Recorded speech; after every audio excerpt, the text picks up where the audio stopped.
All right, once again, Scott Dixon for You Can't Handle the Truth. Today we're moving on to our second lecture or presentation on some basic variables and elements of planning any training program. Last time I mentioned three elements: frequency, intensity, and volume, that you have to have the right balance of those. But really the most important thing you should probably start with in your training is the notion of recovery. Now, why do I say that? Because it does no good to plan this out if your life is such that you're not going to be able to recover. So imagine, for instance, what's going on right now. We have a global health situation, and for someone to plan their most intense training for the next 8 weeks probably would be a bad idea, especially unless they can isolate themselves. I mean, there's always a counterexample to something, but in general it would be a bad idea, because frankly what people should be concentrating on is their health at this point. So you need to think about, over the next course of training, your training cycle, what your recovery is going to be able to be like. How are you going to optimize it? Or are you just going to kind of throw caution to the wind, focus on these three variables, and say, come whatever may? And that's probably the wrong approach. It's not a rational approach. So my suggestion is always to start from what you think you know about your recovery. Now, there are two elements of recovery I'm going to call recovery stuff, just to make it simple. Things you do and things you take. Things you do and things you take. These are linked to A and B here. We're going to start with A. The number one thing to enhance recovery is going to be rest or sleep. And it's very important that I could do 2 or 3 presentations on sleep alone, but let's make it fairly simple. It's not just the amount of sleep you get in terms of length, but also your quality. So with sleep, you have a quantity. I'm going to do Q and Q, a quantity and a quality issue. It is probably better to get 5 hours of quality sleep than 8 hours of sleep that doesn't have the same quality. What are things you can do to maximize your sleep? For instance, not using electronic devices within 1 to 2 hours of going to bed. Doing things like a warm bath before bed typically will help as well. Letting your mind wind down, not working till the last minute.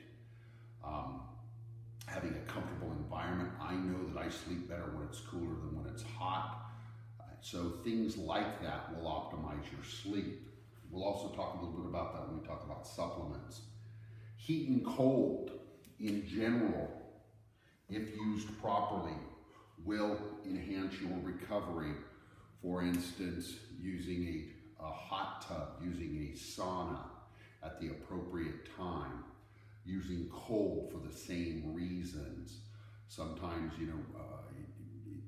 depending on what science you want to believe, and we'll have a lecture on the notion between science, kind of the relationship between science and something being practical. Sometimes, for example, a cold bath or a cold shower will enhance recovery, depending on how you're timing it. But these are things that you can look into yourself. Once again, I'm always going to support that you figure out what works best for your body. I'm only here to give you information. How you use that information is up to you. So both of these can be used to enhance your recovery. They can also harm you in a way as well too. If, for example, if you're working in extreme heat or extreme cold, that will take your overall recovery ability down because your body is having to deal with environmental factors. The last one I want to talk about, and once again, this could be the subject of a few presentations on its own, but maybe the most important for people living, say, in the Western world, your notion of stress reduction, RED, that's what that stands for. Stress reduction, things like learning to meditate, yoga, stretching, taking a walk. One thing I like about what Stan Efferding does with his vertical diet is that after every meal you take a 10-minute walk. A huge factor in that, and also your stress reduction, because your body is having a chance to work out, if you will, some of this energy. That's kind of a paraphrase of what goes on, if you will, a metaphor, but it's more or less what's going on. You need time for your body to act, and to act in a way to reduce some of that built up tension and energy. Walking is a great way to do it. But stress reduction in general, are you doing what you can at your place of employment and afterwards to reduce your stress? Are you bringing home stress from your job? Are you constantly fighting with your significant other? All of those will affect your recovery, especially if you're bordering on not being recovered. So these elements all together, when manipulated, once again, you don't want to fuck it up. You want the right balance of all of these. I would strongly recommend you look into notions of stress reduction techniques. For me, probably the greatest stress reduction technique that I have is having a dog. I've noticed I've been much happier. I have something else to focus on when I come home, that I don't focus on work and the problems of the world. I take my dog for a walk. He's always happy to see me. And these things are very positive, and they kind of round out your life. You want to think about, in terms of these elements of having a good life. If you're happy and you're feeling good and positive, typically that will impact your recovery in a positive manner. The opposite in the negative sense. So imagine someone's going through a divorce, it's rather contentious, there's custody issues, and that person is trying to plan their hardest training cycle ever. That just wouldn't be a rational thing to do, it wouldn't be a smart thing to do. So think about your recovery in terms of things you do. Now, I'm aware that when I talk about food, one thing you could do would be eat, but I'm going to break it down into things that you take. Well, the number one thing, the elephant in the room nobody really wants to talk about. I'll talk about it briefly. I'm not advocating for it. I'm simply saying one thing, like anabolic steroids, peptides, and other elements like that allow you to do is to recover faster. And because they are something super physiological, something in addition to the hormones and the systems already in place in your body. And that's one of the major impacts that I don't think people take into account with any kind of, if you will, anabolic enhancement, that they allow you to train harder and longer. And there's no question about that. So if, one thing that they've said, I've heard people talk about MMA fighters who get popped for being hot, and they say something like, yeah, but steroids aren't going to make them a better athlete, but it will allow them to train more frequently, typically, if they have any kind of inclination or to kind of follow a standard advice on this. It absolutely would help them recover faster. That's a huge element. Don't downplay it. And all the more so if you're a natural trainee and you're reading, Muscle and Fantasy, as I call it. You're going to see these guys, I train twice a day in this kind of business. And they're also geared up on 2 or 3 grams. So it's not you, is the point. And they drastically do impact your ability to recover. Supplements, a big one. I think that in today's society, with the number of supplement companies there are and the availability of different supplements, this is an area that everybody should explore. Take supplements like curcumin, which has been demonstrated to reduce inflammation in the body. You'd be a fool not to take it, unless you have another kind of outstanding health issue that would prevent you from taking it. Supplements like vitamin C, apolactoferrin, what else? Those are a couple off the top of my head that I myself take. I also would focus on taking things like a high quality protein powder if your protein intake isn't high enough. It goes along with the food, but it's still, you're supplementing it. Typically a good multivitamin. I take, for instance, for my cardiovascular system, I take CoQ10. I take vitamin D3 with the MK factor and associated with it. I also take things like apitogen and saw palmetto and a few things for my prostate, because I've had a prostate issue in the past. So there are any number of supplements that will help you recover, but also keep you healthy. And that's the thing I want to stress, that when you're healthy, your recovery is going to be better than when you're not healthy. And supplements may not only impact you directly with your training and recovery, but also a general sense of wellness, and a general sense of wellness will then promote your recovery too. Lastly, food.